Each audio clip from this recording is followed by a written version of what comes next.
Hi friends, welcome to news pocket.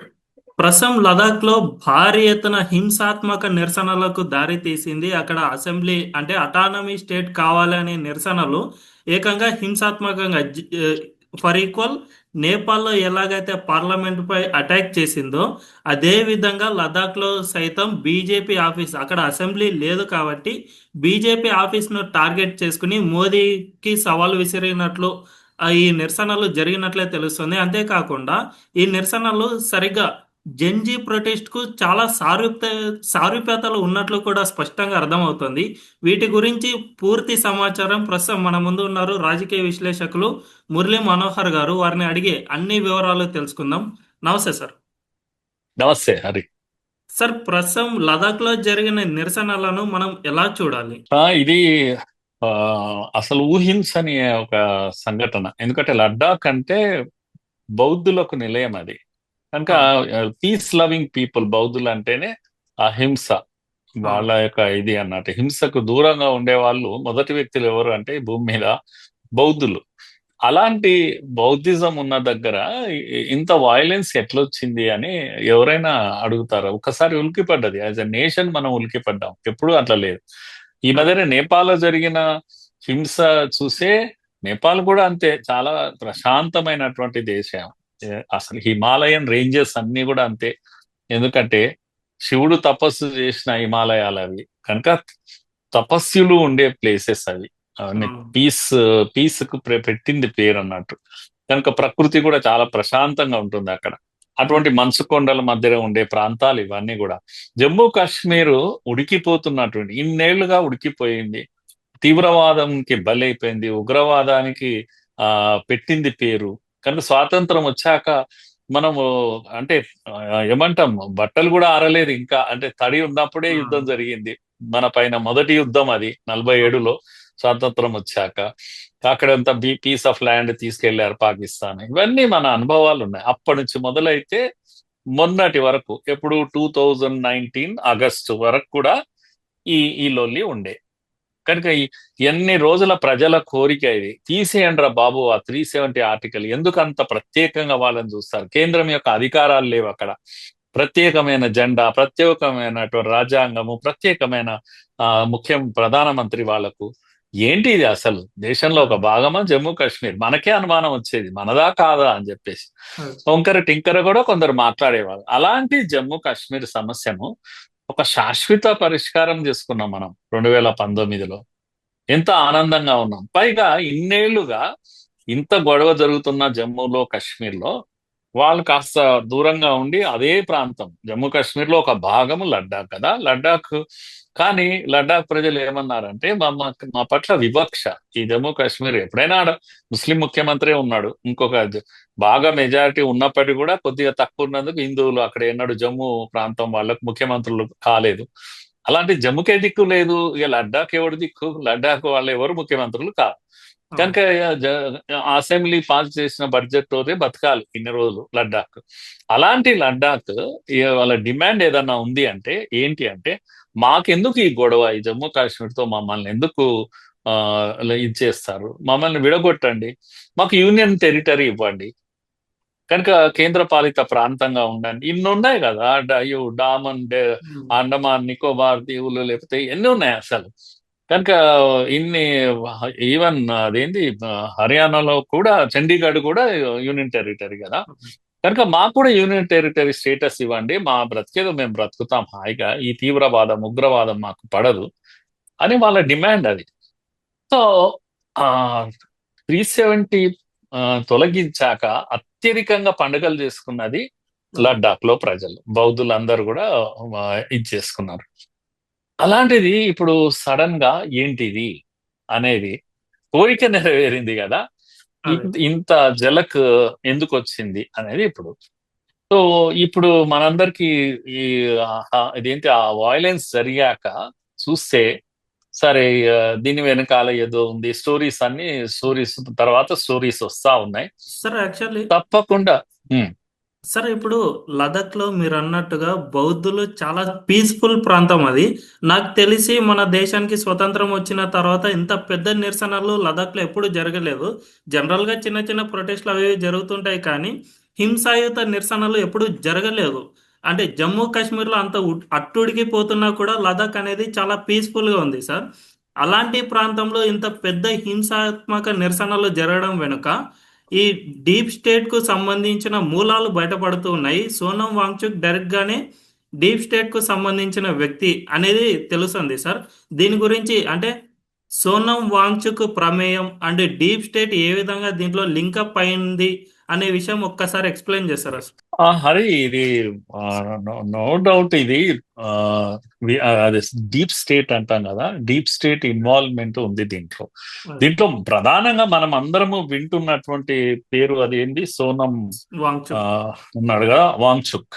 ఆ, Sonam Wangchuk actual గా ఒక విద్యావేత్త ఇతను. ఉమ్, ఆ అందరికి దేశమంతా కొద్దిగా పరిచయం ఉన్నటువంటి వ్యక్తే. ఇతను రాజకీయ నాయకుడు కాదు, కనుక ఒక విలువ ఉంటది ఎప్పుడు కూడా.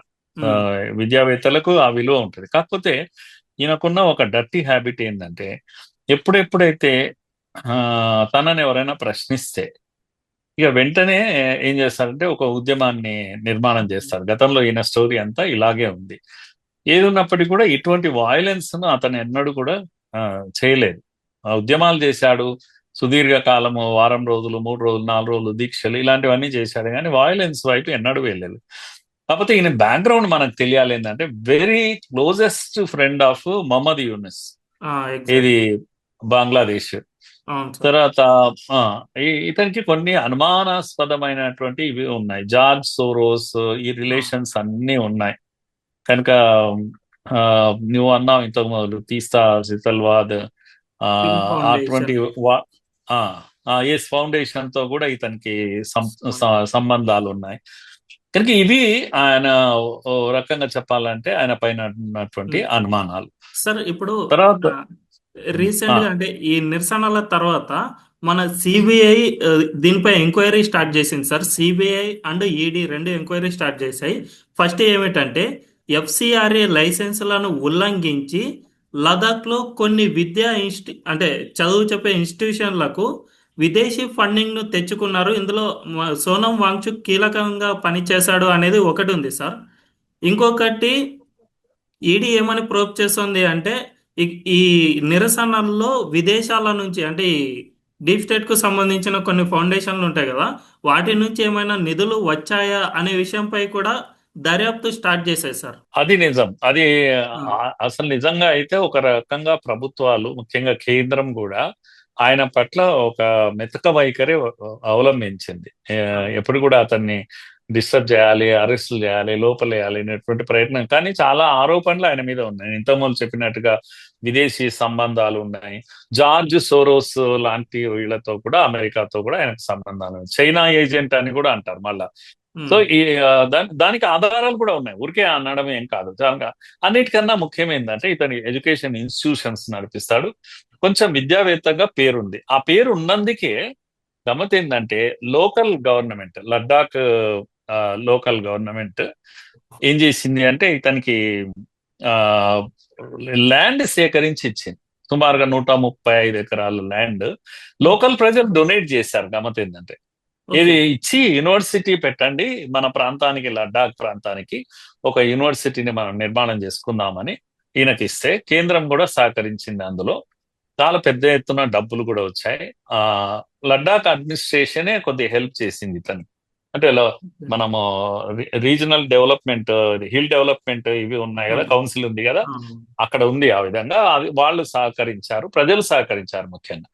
అయితే గమ్మత్ ఏంటంటే ఈ ఈ మధ్యలో ఎన్ని రోజులైనా కూడా, ఏళ్ళేళ్ళు అయిపోయింది, ఆయన దాని మూవ్ కావడం లేదు, ఒక అడుగు ముందుకు పడలేదు, ఒక బిల్డింగ్ ప్రారంభించలేదు, ఏ చేయకపోతే ప్రజలు తిరగబడ్డారు.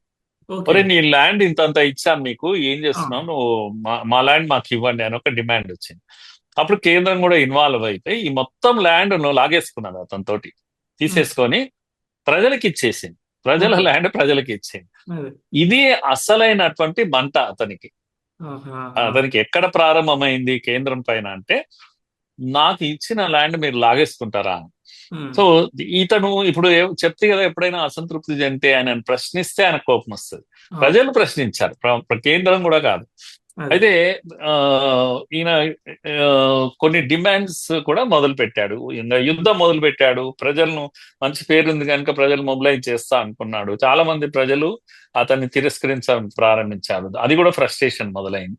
ఉమ్, ఇప్పుడు లేటెస్ట్ గా ఏంటంటే బయటి శక్తులు కలిశాయి. అంతర్గతంగా తాను అసంతృప్తితో ఉన్నాడు. ఇప్పుడు దీక్ష చేస్తున్నాడు. అయినా ఆయన పెట్టిన డిమాండ్స్ కొన్నిటిని కేంద్రం ఏం చేసిందంటే అక్టోబర్ 5 ఏదో డేట్ ఇచ్చింది. ఉమ్, తర్వాత మేము కూర్చుంటాము. హోమ్ మినిస్ట్రీ స్వయంగా ఇచ్చారు.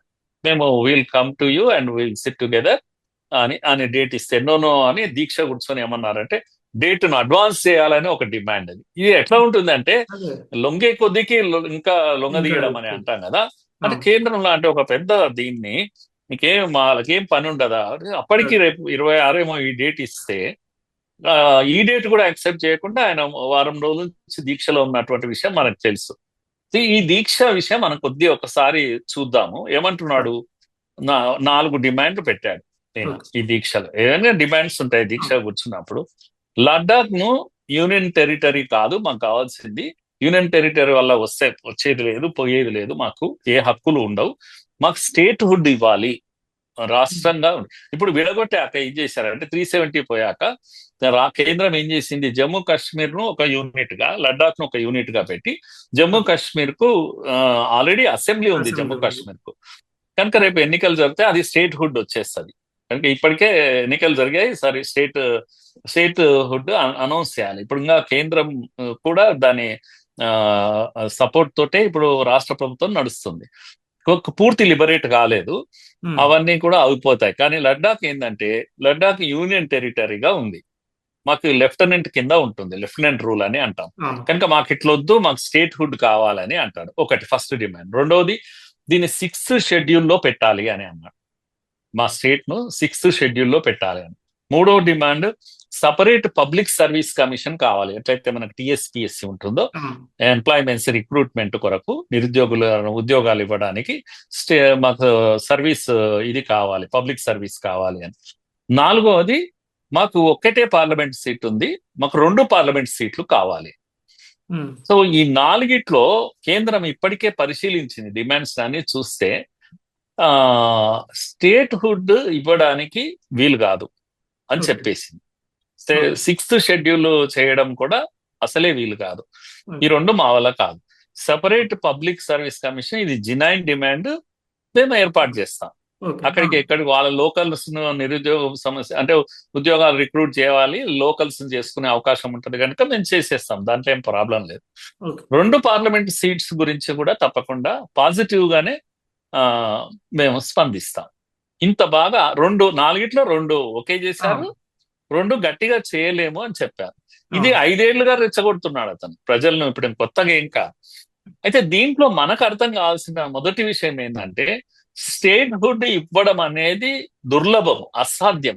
ఓకే. ఎందుకనంటే దీని జనాభా ఎంత అంటే 3 లక్షలు. ఓకే. లడాక్ జనాభా ఎంత అంటే 3 లక్షలు. 3 లక్షలు అంటే మీరు ఆలోచించండి ఎంత ఉంటది. అవును. సిద్దిపేట టౌన్, ఆ, టౌన్ దే 1,10,000 1,20,000 ఉంటుంది సిద్దిపేట టౌన్. అదే. అదే. ఒక టౌన్ అంత దాన్ని అదే. రాష్ట్రం చేస్తామా ఎక్కడైనా? చేయలేము. ఏమన్నా అర్థం ఉంటుందా అసలు అట్లా చేయడంలో? అదే. కనుక అది సాధ్యం కాదని గట్టిగా చెప్పేశారు.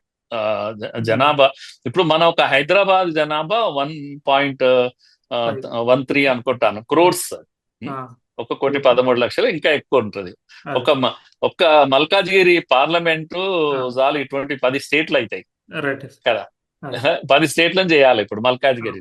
సో ఇట్లా కనుక ఇది అసాధ్యము. 3 లక్షల జనాభా ఉన్నటువంటి దాన్ని అసాధ్యం అనే విషయం ప్రభుత్వం చెప్పింది. ఎక్కడ కూడా లేదు ఆ విధంగా. ఉమ్, మనం చేయలేము. పైన మనకు అంటే ముఖ్యంగా నేను తెలంగాణ, తెలుగు, ఆంధ్రప్రదేశ్ ప్రజలకు కొద్దిగా అర్థం చేసుకోవడానికి ఇటువంటివి మన మీద ఎటువంటి ప్రయోగాలు చేస్తుంటారు, ఈ దేశం మీద ఎన్ని కుట్రలు పంతుంటారు, ఎన్ని కుతంత్రాలు చేస్తుంటారు.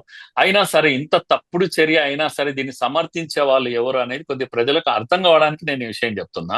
ఉమ్, కనుక ఇంత 3 లక్షల జనాభాను పట్టుకొని ఒక రాష్ట్రం ఇస్తామా? దానికి ఒక ముఖ్యమంత్రి, 10 మంది మంత్రులు, దీనికి ఇస్తామా? అసలు ఒక అసెంబ్లీ ఇవ్వండి. కడితే దాని ఖర్చు ఎంత అవుతుంది చెప్పండి? దాని ఖర్చు తడిసి మోపడవుతుంది అసలు. దాని ఆదాయం కన్నా దాని ఖర్చు చాలా ఎక్కువ అయిపోతుంది. ఎగ్జాక్ట్. భరించలేనంత ఇది ఉంటుంది. అసాధ్యమైనటువంటి విషయం. రెండో విషయం మనం మర్చిపోకూడదు, లడాక్ ఏడో ఉంది. ఒకవైపు పాకిస్తాన్ ఉంటది, ఇంకోవైపు చైనా ఉంటది. మనం అవును. ఆ ఇప్పటికే జమ్మూ కాశ్మీర్ ను మనం 370 తీసేసి దాన్ని మన కేంద్రం యొక్క ఆ దీంట్లోకి అధికారాలను పెంచుకున్నందుకు పాకిస్తాన్ రేపు టెర్రరిస్టులను వీళ్ళని డీల్ చేయడానికి అవకాశం ఉంటుంది. నువ్వు ఒకవేళ ఇప్పుడు దీన్ని స్ట్రేట్ చేస్తే మన చేతిలో ఉండకుండా పోతుంది, పూర్తిగా వా చైనా యొక్క కంట్రోల్లోకి వెళ్ళిపోతుంది. చాలా సెన్సిటివ్ ఏరియా అని మనం గుర్తుపెట్టుకోవాలి, చాలా ఉమ్. Sensitive area. దీనికి తోడు 6th షెడ్యూల్ అనేది కూడా కొంచెం అర్థం చేసుకోవాలి. మనకి ఏంది ఇది ఆ అంటే టోటల్ గా అధికారాలన్నీ లోకల్ గవర్నమెంట్ కి ఉంటాయి, కేంద్రానికే ఉండవు ఇంకా అప్పుడు. ఓకే. దీని అర్థం ఏంటి అంటే స్టేట్ సెంట్రల్ అధికారాలు ఏవి ఉండవు, లోకల్ గవర్నమెంట్ కి అన్ని అధికారాలు ఉంటాయి. అక్కడ ఇండియన్స్, భారతీయులు ఎవరు కూడా జమ్మూ కాశ్మీర్ లో మాదిరిగా ఇప్పుడు మళ్ళా ల్యాండ్స్ కొనలేరు, ప్రాపర్టీస్ కొనలేరు. ఓకే. సేమ్ దాంట్లో కాశ్మీర్, ఇంకో కాశ్మీర్ తయారవుతుంది. అది 6th షెడ్యూల్ అనేది ఇస్తే ఆ విధంగా ఉంటది. ఇప్పటికే అక్కడ అనేక విలేజెస్ చైనా అవతల బార్డర్ లో కనుక దగ్గర లడ్డాక్ అవతల కనుక చూస్తే మనకు పర్మనెంట్ విలేజెస్ కట్టింది, అది మిలిటరీ స్థావరాలు కట్టింది, అక్కడ హైవేస్ వేసింది. ఇవన్నిటికీ తోడు ఏంది అంటే న్యూక్లియర్ స్టేషన్ కూడా ఏర్పాటు చేసింది ఇప్పుడు. ఇది ఎంత ప్రమాదకరమైన భారతదేశం కదా ఇది, మనకు సార్వభౌమత్వం, మనకు ఒక సావరెంటీ ఉంటది. వీళ్ళ ఒక వ్యక్తి చేసే నిరాదీక్షకు అక్కడ ప్రజలు తిక్కలేసి చేస్తున్నటువంటి దానికి కేంద్రం లొంగిపోతే రేపు భవిష్యత్తు ఏంటి, ఈ దేశం యొక్క భవిష్యత్తు ఏంటి అని. కనుక లడ్డాక్ గురించి కాదు, లడ్డాక్ ప్రజల హక్కుల గురించి కాదు ఇప్పుడు ఆలోచించింది. ఇంత పెద్ద దేశం కదా, మనం యాజ్ ఏ ఒక భారతీయుడిగా మనం ఆలోచించాలి కదా. ఊరికే హక్కులు, పౌర హక్కులు అని వీళ్ళు లెఫ్టిస్టులు మాట్లాడే మాటల మాయలో పడి మనం కూడా అటువంటి ఆలోచన ఎప్పుడు కూడా చేయకూడదు. కనుక మనం కూడా ఇప్పుడు ఈతలో వైపు ఏం చేయాల్సి వస్తుంది, సాలిడ్ గా మనం కూడా ఒక సిటీ డెవలప్ చేయాల్సి వస్తుంది. చేస్తే ఏమైతుంది, మనకు పట్టుంటది అప్పుడు. తర్వాత మనము మిలిటరీ స్థావరాలు పెట్టుకోవచ్చు, మనము హైవేస్ కట్టవచ్చు. ఇవన్నీ కడితే ఏమవుతుంది, చైనా బార్డర్ లో మనం బలంగా అక్కడ ఉంటాం. ఇవన్నీ మీరు 6th షెడ్యూల్ ఇస్తే ఇవేవి కట్టలేం కదా, మరి ఇది మనం ఇద్దామా అనేది. ఈ 6th షెడ్యూల్ అని మీరు చెప్పారు కదా సార్, దీన్ని చూసుకుంటే ఇంతకుముందు ఆర్టికల్ 370 ఉన్నప్పుడు కాశ్మీర్ ఎలాగైతే ఉండేదో సరిగ్గా అలాగే లదాఖ్ ఉండాలనేటట్లు ప్లాన్ చేస్తున్నట్టు కనిపిస్తుంది సార్. ఎగ్జాక్ట్ గా అదే ఆయన చేస్తున్నటువంటి విషయం.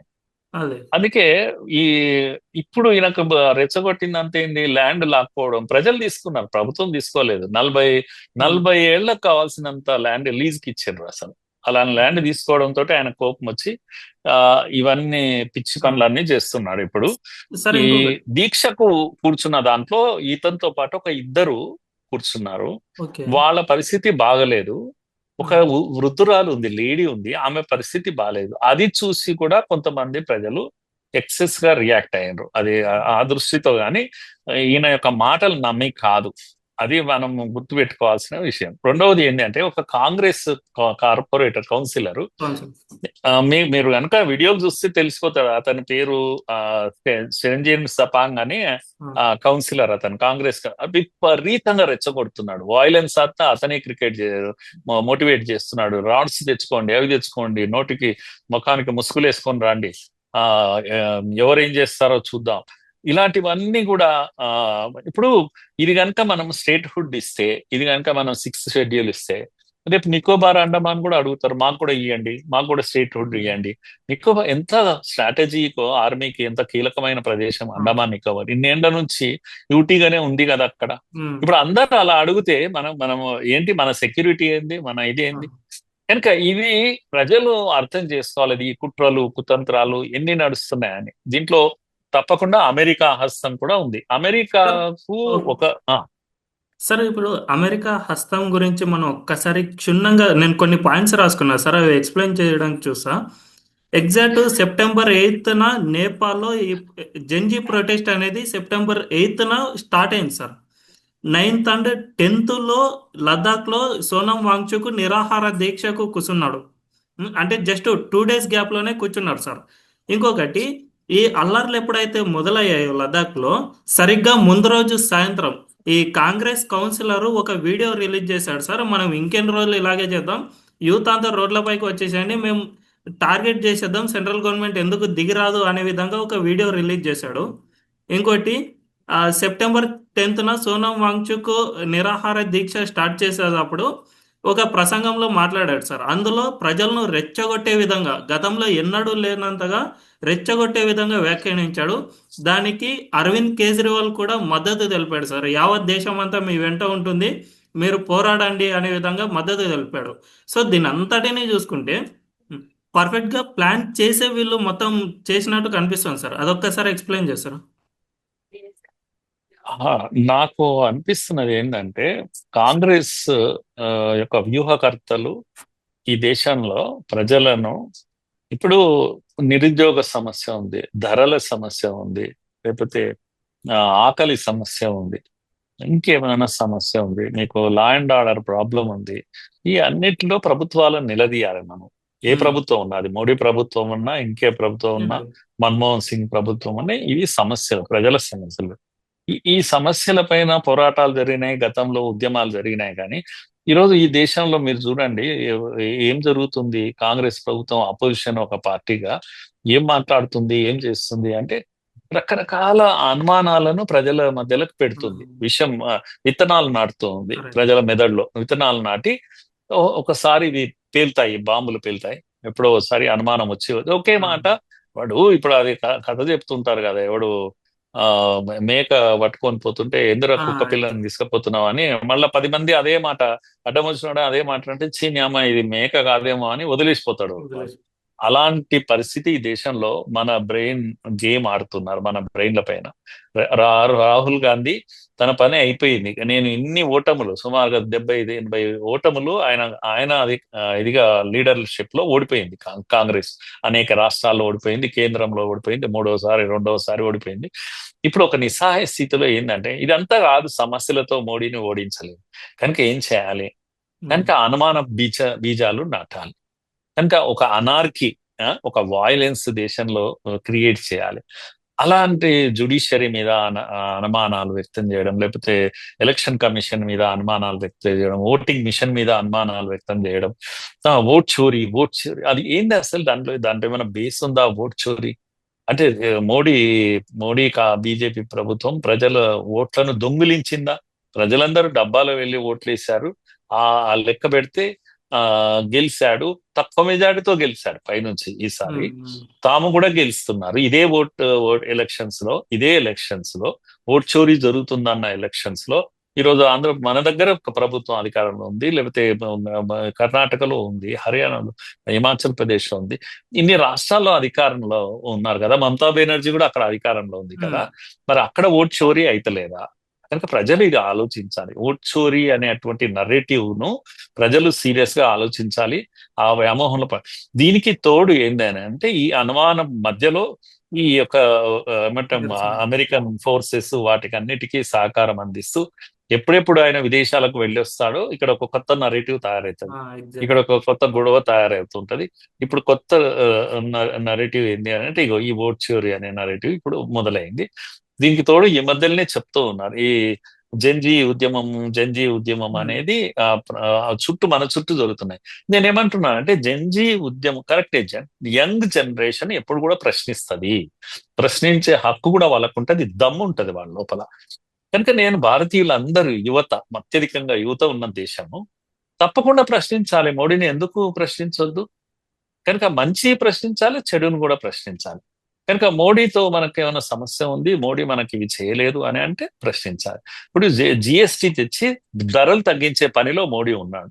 ఒకవైపు అమెరికాతో నిలబడ్డాడు, గట్టిగా 2 కాళ్ళు గట్టిగా పెట్టి నిలబడ్డాడు. మన ఇజ్జత్ అంట, మన ఆత్మ గౌరవం ఎక్కడ కూడా పోకుండా ఆయన ఫైట్ చేస్తున్నాడు. ట్రంప్ తో ఫైట్ చేస్తున్నారు. ఈ టైంలో మనం భారతీయులుగా మోడీతో నిలబడాలన్నా, మోడీకి వ్యతిరేకంగా ఫైట్ చేయాలన్నా? ఇది కదా మనం ఆలోచించాల్సినటువంటి విషయము. పోనీ మనకి ఏదైనా సమస్య ఉంది, ధరలు తగ్గుతున్నాయి కదా, పెరగడం కాదు కదా. కనుక మన సౌకర్యాలు పెరుగుతున్నాయి, మన ఇన్ఫ్రాస్ట్రక్చర్ పెరుగుతుంది, మన రోడ్ లెంత్ పెరిగింది, మన రైల్వే ఇవి పెరిగినాయి, మెడికల్ కాలేజెస్ పెద్ద ఎత్తున పెరిగిపోయినాయి దేశం అంతా కూడా. సో ఇలా అన్ని పెరుగుతున్న సమయంలో తర్వాత ప్రపంచంలోనే మనం 4th హైయెస్ట్ ఎకానమీగా థర్డ్ కి వెళ్ళిపోతా ఉన్నాం. ఇంత వేగంగా పరిగెత్తున్న సమయంలో ఎందుకు తిరగబడాలి, ఎవరిపైన తిరగబడాలి? అందుకే నేను జెన్జీని నేను ఏమడుగుతున్నా అంటే, తప్పకుండా తిరగబడండి. ఇటువంటి తప్పుడు ప్రచారం చేసే వాళ్ళ తిరగబడాల్సిన సమయం వచ్చింది. జెన్జీ అంటే నెగటివే కాదు, జెన్జీ అంటే పాజిటివ్ అనే విషయం కూడా మనం అర్థం చేయించాలి. నేను ఒక మాట చెప్తున్నాను, అమెరికా చరిత్ర ఏంటి అంటే 370 అనుకుంటాను, 750 కేంద్రాల్లో దేశ భూగోళం పైన వాళ్ళ స్థావరాలు ఉన్నాయి, వైమానిక స్థావరాలు పెట్టుకున్నారు, ఆయుధాలు పెట్టుకున్నారు. 750 స్థలాల్లో అంటే 80 దేశాల్లో పెట్టుకున్నారు. ఒక్క భారతదేశంలో వాళ్ళకి సాధ్యం కాలేదు. అంతెందుకు, వాళ్ళు ఎవడెవడైతే ఎదిరించాడో, వాళ్ళకు తన ప్లేస్ ఇవ్వలేదో, తమ ఆర్మీకి మిలిటరీకి బేస్ ఇవ్వలేదో, ఆ దేశాలను వాళ్ళు పట్టి పీడించి ప్రభుత్వాలను కూల్చారు. బంగ్లాదేశ్ లో జరిగిందే అది కదా. సెంట్ మార్టిన్ ఐలాండ్స్ ఆమె చెప్పింది కదా, షేక్ హసీనా, ఆమె నేను ఈ ఐలాండ్స్ అడిగారు వాళ్ళ బేస్ కొరకు, అడిగితే నేను ఇవ్వనందుకే నన్ను కూల్చారు, నా ప్రభుత్వం కూల్చారు. అంత సింపుల్, వాళ్ళకు కూల్చడం అనేది అంత సింపుల్. అంటే లడ్డాక్ పైన కూడా వాళ్ళకి కన్నుంది. లడ్డాక్ దగ్గర కనుక వాళ్ళ స్టేషన్ ఉంటే పక్కలో ఉన్న చైనాను కౌంటర్ చేయడానికి వస్తుంది. ఇది మనల్ని ఎప్పటి నుంచో అడుగుతున్నారు. గ్రేట్ ఏంటంటే, నేను ఒక మోడీని అంటలేను, నెహ్రూ కాలం నుంచి కూడా మనం ఎప్పుడు కూడా ఈ పని చేయలేదు, అమెరికాకు లొంగలేదు, తలెత్తుకొని నిలబడ్డాము. నెహ్రూ ఇవ్వలేదు, ఎవరు ఇవ్వలేదు, మన్మోహన్ సింగ్ కూడా ఇవ్వలేదు, మోడీ ఇవ్వలేదు. ఇది మన దేశం గర్వపడాల్సినటువంటి విషయం. అంత బలమైనటువంటి దేశానికి అడ్డంగా నిలబడ్డాము. కానీ మనము వీళ్ళకే కాదు, రష్యా కూడా ఇవ్వలేదు, ఎవరికి అటువంటి, అది మన పాలసీ, అది మన యొక్క ఆత్మగౌరవం అది. కనుక మనం నిలబడ్డందుకు మనము గర్వించాలనా లేకపోతే బాధపడాలనా?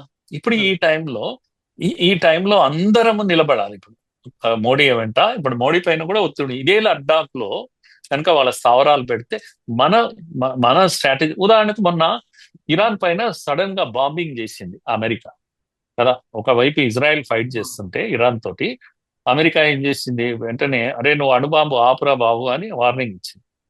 చివరకు ఒక రోజు ఫైన్ డే దాన్ని విధ్వంసం చేసింది, వాళ్ళ యొక్క అణుస్థావరాలను. చేసేటప్పుడు ఈ అటాక్ ఎక్కడి నుంచి చేసింది? ఖతార్ నుంచి చేసింది. ఎందుకంటే చాలా దూరం అయితే అమెరికా నుంచి చేయాలంటే వాళ్ళ వల్ల కాదు. ఖతార్ లో స్టేషన్ ఉంది, ఖతార్ నుంచి బాంబు చేస్తే అది ధ్వంసం అయిపోయింది. ఖతార్ ముస్లిం దేశం కదా. ఖతార్ ఇప్పుడు ఏం బాధపడుతుందంటే, అయ్యో నేను ఎందుకు ఇస్తే అమెరికా వారికి ఇక్కడ, నాకు అది కూడా అవతల ఇరాన్ కదా, మా కంట్రీ కదా, నేను మా ఓన్ తోటి నాకన్నా నేనే ఓడిపించుకున్నట్టు అయిపోయా కదా అని వాళ్ళు బాధపడుతుంది. అంటే ఖతార్కి ఇష్టం లేకున్నా ఖతార్ అనే ల్యాండ్ ఎవరికి ఉపయోగపడ్డది? ఇరాన్ నాశనం చేయడానికి ఉపయోగపడ్డది కదా. ఇది మనం అర్థం చేసుకోవాలి. మనకి ఇష్టం ఉన్నా లేకపోయినా మన మన మన ల్యాండ్ లో కూర్చొని మన దేశంలో ఉండి వాడు మనకు కావాల్సిన వాళ్ళని కూడా అటాక్ చేస్తాడు. అప్పుడు మనం నోరు మూసుకోవాలా చేతగాని వాళ్ళక? ఇది కదా రాజకీయం అంతా కూడా. అందుకే లడ్డాక్ అనేది చాలా కీలకమైన ప్రదేశం. అది చాలా ప్రశాంతమైనటువంటి ప్రదేశం, బౌద్ధులు ఉండేటువంటి ప్రదేశం. దీన్ని ఊరికే ఆషామాషిగా ఎవడో సోనం గాడు ఇంకెవడో తోక తొండం గాడు వచ్చి ఉద్యమాలు చేస్తే వదిలేసుకునేటువంటి విషయం కాదది. కనుక దేశమంతా ఇప్పుడు ఏం చేయాలంటే దీన్ని ఆ విధంగా ఆలోచించాలి. మన సార్వభౌమత్వము అంటాం, మన సావరినిటీ మనకు ముఖ్యం, ఇంకేది ముఖ్యం కాదు. కనుక వాడి హక్కులు వీడి హక్కులు, యువత రెచ్చిపోయిందంటే ఎందుకు రెచ్చిపోతుంది? వాళ్ళు ఎవడా రెచ్చగొట్టేవాడు మన లోపల యొద్దా ఫైర్ చేసి పడండి, నలుగురు పోయినా అంటే పోనీ. ఈ అటిట్యూడ్ కావాలి. మనం కూడా అయ్యో అవును కదా, అమాయకుల పైన ఎందుకు చేస్తారు? కనుక ఇప్పుడు ఇక్కడ మన దగ్గర తుపాకీ పట్టి మన మీద యుద్ధం చేస్తున్న నక్సలైట్లను కూడా మోడీ ప్రభుత్వం అణచేస్తుంది. ఎన్నేళ్లు వాళ్ళతో ఏగాలి? ఎన్నేళ్ళు ఏగాలి? దేశంలో ఉంటారు, మన మధ్యలో ఉంటారు, మన వాళ్ళని చంపుతుంటారు. మన కిడారిని, మన సోమును, మన రాజ్యనాయకును, మన దళితులను ఎంతమంది చంపుతూనే ఉంటారా? ఇది భరించాలనా అట్లయితే? కనుక ఇవన్నీ శాశ్వతంగా పరిష్కారం చేసే పనిలో మోడీ ఉన్నాడు. మనకు తరతరాలుగా మనల్ని 60 ఏళ్లుగా పీడిస్తుంది నక్సలిజం మన మధ్యలో ఉండి. 70 ఏళ్లుగా జమ్మూ కాశ్మీర్ మనల్ని పీడిస్తుంది. లడాక్ లో మనకు సమస్యలు, ఇన్ని సమస్యలన్నీ శాశ్వతంగా మోడీ పరిష్కరిస్తున్నప్పుడు దేశం మనము గట్టిగా నిలబడాలి కదా అతని వెంట. కనుక నేనేమంటున్నా అంటే జనరేషన్ జీ ఏదైతుందో జెన్జీ ఉద్యమం రావాలి భారతదేశంలో, మోడీకి మద్దతుగా రావాలి. ఇటువంటి దేశద్రోహులకు వ్యతిరేకంగా జెన్జీ ఉద్యమం రావాలి. ఇంకొకసారి ఎవడు కూడా ధైర్యం చేయొద్దు. మన యొక్క మైండ్ పైన గేమ్ ఆడుతున్నారు వీళ్ళంతా కూడా. ఇది నా యొక్క అప్పీల్. సార్ ఇంకొకటి ఈ జెన్జీది రీసెంట్గా ఎన్డీటీవీలో మన ఈ తెలంగాణ నుంచి వెళ్ళిన కేటీఆర్ ఇచ్చిన ఇంటర్వ్యూలో ఒక సన్నివేశం జరిగింది సార్. అదేమంటే మన ఇండియాలో కూడా జెన్జీ ఉద్యమం రావాలని మీరు కోరుకుంటున్నారా అంటే ఎగ్జాక్ట్లీ ఖచ్చితంగా రావాల్సిందే అన్నట్లుగా కేటీఆర్ మాట్లాడారు. అదే ఆడియన్స్ను యాంకర్ అడిగారు సార్, మీరు జెన్జీ ఉద్యమంలో పాల్గొంటారా అని అంటే అస్సలు లేదు, మా దేశంలో పరిస్థితులన్నీ బాగానే ఉన్నాయి అని జెన్జీ రియాక్ట్ అయ్యారు సార్. నిజానికి మన దేశంలో ఎటువంటి పరిస్థితులే ఉన్నాయి. ఎగ్జాక్ట్ గా అందుకే జెన్జీ రిజల్ట్స్ ఇస్తుంది ఆల్రెడీ. జెన్జీ ఉమ్, ఇప్పుడు జాతీయవాదులైన ఏబీవీపీ లాంటి వాళ్ళంతా కూడా ఢిల్లీలో గెలుస్తున్నారు, ఉమ్, లేకపోతే హైదరాబాద్ సెంట్రల్ యూనివర్సిటీలో ఉమ్, గెలుస్తున్నారు, పాట్నాలో గెలిచారు, అస్సాంలో గెలిచారు. అంతటా కూడా ఈరోజు ఎందుకు జెన్జీ ఎవరితో ఉంది అనేది ఈ ఎన్నికలను చూస్తే మనకు అర్థమైపోతుంది. Exactly. Gen Z is not with destructive forces. Um, ఈ శక్తుల వెనకాల జెన్జీ పోవడం లేదు. కనుక ఈయన ఎవరు, రాహుల్ గాంధీ యొక్క వ్యూహం ఏదైతే ఉందో అది సక్సెస్ కాదు ఈ దేశంలో. ప్రశ్నిస్తారు ఉల్టా. ఇప్పుడు ఉమ్, అధికారంలో లేనప్పుడు కేటీఆర్ ఇలా మాట్లాడాడు, అధికారంలో ఉన్నప్పుడు ఇట్లా మాట్లాడాడు. పవర్ లేకుండా పోయింది, అడ్డంగా మాట్లాడతారు వీళ్ళు. ఉమ్, పవర్ ఉన్నప్పుడు ఇంకోలాగా మాట్లాడతారు. కనుక అందుకే తిరగబడ్డారు. కేటీఆర్ కాదు, ముందర ఎవరున్నా తిరగబడ్డారు. జెన్జీ యొక్క నేచర్ అది. correct. ప్రశ్నిస్తారు వెంటనే. తప్పును వాళ్ళ అమాయకులు, బుద్ధి లేని వాళ్ళు ఏం చెప్తే దానికి రెచ్చిపోతారు. కనుక వాళ్ళు సమస్యను కూడా చూస్తారు, అందులో నిజాయితీ ఉందా లేదా అని కూడా చూస్తారు. కొంతవరకు రెచ్చిపోవచ్చు, కానీ రెచ్చిపోయినప్పుడు వైలెన్స్ చేస్తుండొచ్చు, కానీ ముందు సమస్యను కూడా అర్థం చేసుకోకుండా గుడ్డిగా పోతారని నేను. ఇప్పుడు ఫ్రస్ట్రేషన్ ఉంది, ఉద్యోగాలు లేవు, తిండి లేదు శ్రీలంకలో. ఎందుకు అవును, తిరగబడ్డారు రాజపక్ష మీద? వాళ్ళ బ్రదర్స్ ని ఎందుకు తరిమేశారు? అవును, ఎంత రతలు! అరే తినడానికి ఆ, బియ్యం దొరకడం లేదు వాళ్ళ దగ్గర. మనం షిప్ పంపిస్తే గానీ వాళ్ళ ఆకలి తీరింది. correct. ఇది కదా సమస్య, ఆకలి సమస్య వాళ్ళది. బంగ్లాదేశ్ లో అదే సమస్యలు ఉన్నాయి, లేకపోతే నేపాల్లో కూడా ఆ సమస్యలు ఉన్నాయి. నిరుద్యోగ సమస్య విపరీతంగా పెరిగిపోయింది. కనుక ఇవన్నిట్లో జెన్జీ తిరగబడ్డది కనుక భారతదేశంలో తిరగబడుతుంది అంటే అది అమాయకత్వం అవుతుంది, అజ్ఞానం అవుతుంది. ఇక్కడ ఆ స్థితిలో లేరు ఇక్కడ. Exactly. Thank you sir, thank you so much sir. దీని గురించి పూర్తి వివరణ ఇచ్చినందుకు ధన్యవాదాలు సార్. Thank you. మరి థ్యాంక్ యూ.